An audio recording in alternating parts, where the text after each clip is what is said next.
Hey fam, hope everybody's doing good. Yeah, I'm not in the truck today. The truck's behind me. Just finished a workout sitting out here at one of the little ponds out here on Maxwell. Really peaceful, really warm as well.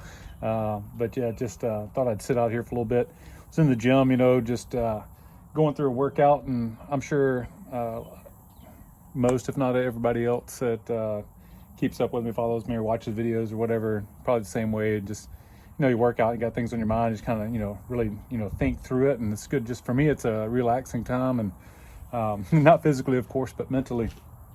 And I know a lot of times I do the 1 minute kind of quick drops, and hopefully can reach somebody. But there's just something that's been on my mind over the last few years. You can tell by the messages that I put out there and the articles that I write. It's all about the human domain. And majority of it, 99% of it, is about preserving human life. And I've got the mantra I live by, my ethos being hard to kill. We've talked a lot about that, and so I'm not going to talk about that per se today. But something that's just really been sticking with me is how we approach each other and how we approach each other when we're going through things. And what I mean by that is I'm going to attribute it to combat. I've spent some time in deployed locations, as I know a lot of my listeners or viewers of videos and things, you can associate with that and appreciate that. So I'm going to associate it with combat. And if you're in a firefight, you continue to fight for survival. You continue to put as many rounds on target as you possibly can, and you're not going to just stop firing and welcome the enemy in. And so many times, while we're in the physical space, we'll do things like that, right? We'll fight to the very end. And you've read stories about heroes. I think of, Chapman, his birthday today, as we celebrate his birth, but also his sacrifice as well, but fought to the bitter end. Not once did he ever say, you know what, I'm going to quit firing now, and I'm going to just go ahead and let the Taliban, in his case, Taliban, Al-Qaeda, and others, terrorist fighters that wanted to take his life. He never just said, hey, you know what, I think I'll call it, guys. I think I'm just going to stop firing and just go ahead and let the enemy come on in here and take my life. Not once. And we have video, drone footage. We have evidence that proves my point that he fought all the way to the bitter end and gave the last full measure. But in the psychological space, you don't see that. I know it happens, and that's part of what I like to talk about. Is I want to have people share their stories, and so you can see the resilience. We talk about resilience. We'll show you a PowerPoint and read a book or whatever, but actually highlighting those that have overcome adversity. We highlight people with broken bones, put out eyes. They were resilient. They've overcome. They went through an explosion. They got burned, and they're still alive, and they're still with us, and they're still fighting, and not taken away from any of that. Hear me out. Hear my heart. Not taken away from any of that. I'm talking about people that go through psychological warfare, come out on the other side stronger. We don't tend to celebrate that as much or as often in our culture and our society. And that's part of what I'm trying to break those barriers down. And look, I know it takes time. I'm not going to make a video and change everybody's heart. I'm not going to make a podcast and change everybody's heart overnight. I get that it takes time, and it's the whole adage of like the pastor, right? We want everybody to be saved, but if your message through your message reaches one person, then victory, right? Success. So that's the same kind of mantra I go with. And so anyway, it's we'll back to the analogy of a firefight. A lot of times, in the psychological space, we can see the enemy. We know the enemy's coming. Sometimes it sneaks up on you, and sometimes you're in a very desperate situation, and stress, anxiety, anger, all that kind of combines for just a horrible cocktail of disaster and trauma. Sure, that does happen. But most of the time, we can see it coming. I'm sitting out here looking across this little pond here, and I don't know, it's probably a couple hundred meters, maybe 215 to the other side. I could see, if this was enemy, I could see the enemy, maneuvering around out there. I'd be able to see it. In psychological space, we see it too. We see the enemy moving around out there, and we just watch it. We don't do a dadgum thing about it. If I'm sitting here by myself and the enemy's forming up over there and posturing up to make an attack, best believe I'm not just going to sit here. And it depends on the rules of engagement, standard operating procedures, the tactics, techniques, and procedures, TTPs, SOPs, ROEs. Got a bunch of acronyms. I might go ahead and throw some fire at them I might go ahead and fire up on the target, right? I might, if I'm an LPOP, a listening post, observation post, I might go ahead and record what I'm seeing, a salute report, and radio it back in and fall back into a position of cover and concealment. Wait on a quick reaction force or whatever, right? Not to go into all the details of that, but I would take action is what I'm getting at. We'll just be sitting on our couch. We'll be sitting on our front porch. We'll be laying in our bed. We can see the enemy maneuvering, and we don't do a dadgum thing about it. We don't radio in for help. We don't radio our tribe. We just sit there and watch it. Get closer and closer.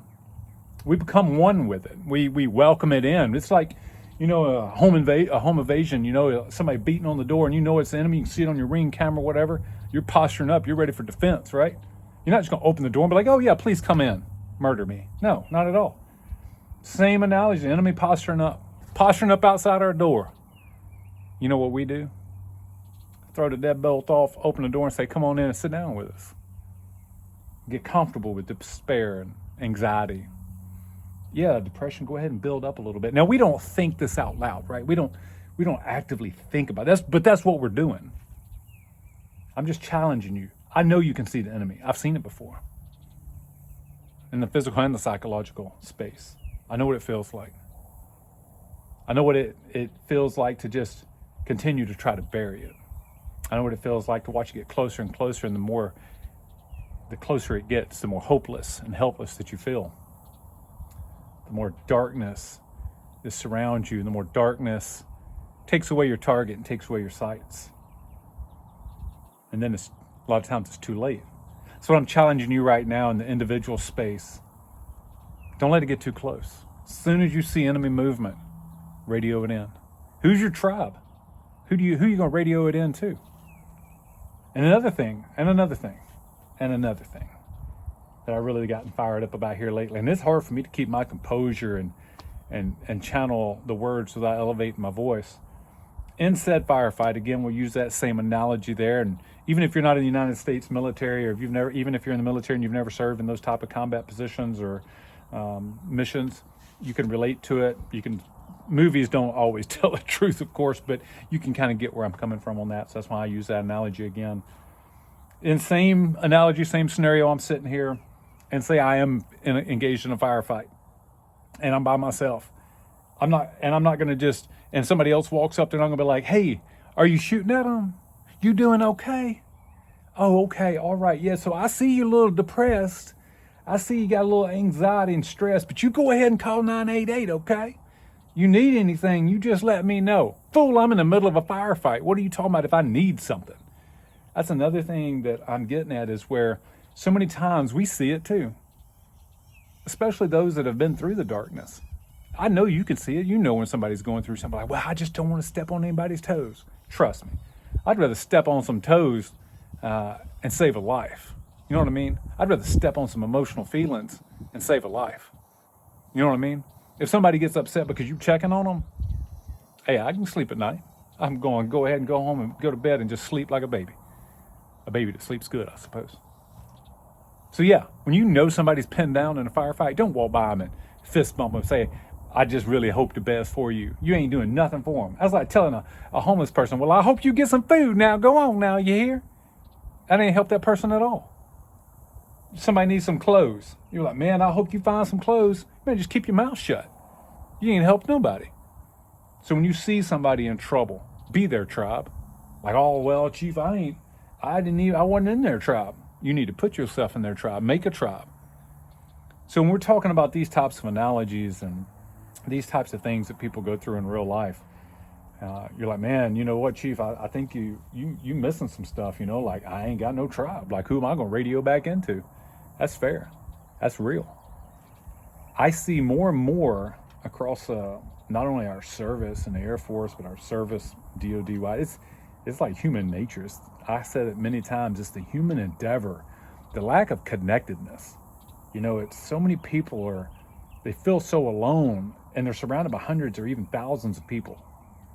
It's a phenomenon that a lot of people just don't understand, and they're in their but alone silo, and other people are in their alone silos, and kind of everybody's so connected on social media, but yet so still far away from each other and not really connected at all, other than in the digital space.